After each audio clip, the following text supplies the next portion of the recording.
from Virginia, Mr. Scott. Recognized for 4 minutes. Thank you, Mr. Speaker, and I rise in opposition to H.R. 4901, which would reauthorize the D.C. voucher program known as the D.C. Opportunity Scholarship through 2021. Mr. Speaker, we don't spend enough money on education, so it's hard to justify diverting scarce public resources to finance private school education for a handful of students at the expense of the vast majority attending public schools. Instead, we should focus our limited public resources on initiatives that improve education for all of our children. This is the promise of the public school education in the United States. But the voucher programs undermine that promise while hiding behind the guise of school choice for students in need.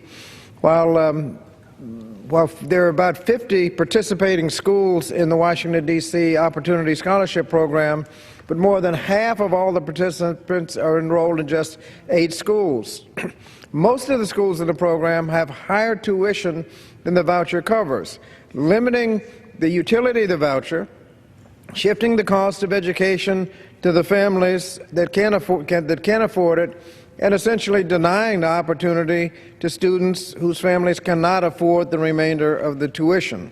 So federal dollars are being provided for a small number of parents who can't afford the choice, and others with students already enrolled in the program and already enrolled in private schools. That money could have been used for public school systems. Now, although there are few that can participate in the program, the results, as the gentlelady from the District of Columbia, the results have already said that the results are disappointing. Research consistently demonstrates that the D.C. voucher program is an ineffective program that does not increase achievement. The 4 reports produced by the Department of Education found no improvement in reading and math after entering the voucher program for students coming from the most struggling D.C. public schools, nor any statistically significant difference in math and reading performance from D.C. public schools. So on average, Mr. Speaker, these schools are at best average. And when you cite statistics that say some may be doing well, you have to take into consideration these are children from families that are very supportive of their children, and they would be doing well whether they were in the voucher program or not. In addition to the disappointing results, we also found that voucher participants were less likely to have access to English language programs, special education supports, counselors, and other vital programs that ensure that all students remain on the path of academic success. So, Mr. Speaker, if the schools are not producing the promised results, why are we providing them with unrestricted federal dollars? Mr. Speaker, we could have improved the bill. We have a closed rule, so amendments were not allowed, but there are several amendments that should have been considered that I had offered. One would have protected the civil rights of students at schools that receive vouchers by requiring schools to certify that they provide each student with applicable civil rights protections.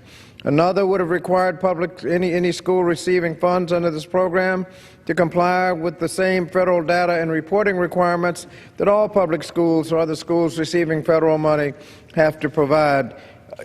All over our congressional districts, they provide this information, but unfortunately, Mr. Speaker, it's not required under the voucher program. So, Mr. Speaker, if we're going to spend $20 million to fund education in the District of Columbia, we ought to use it to improve education for everyone, not just a few. This bill uses the money to help a few parents by subsidizing tuition in private schools that many were already attending at the expense of many, and extends a program that fails to actually improve the education for students in Washington, D.C. So I join the gentlelady from the District of Columbia in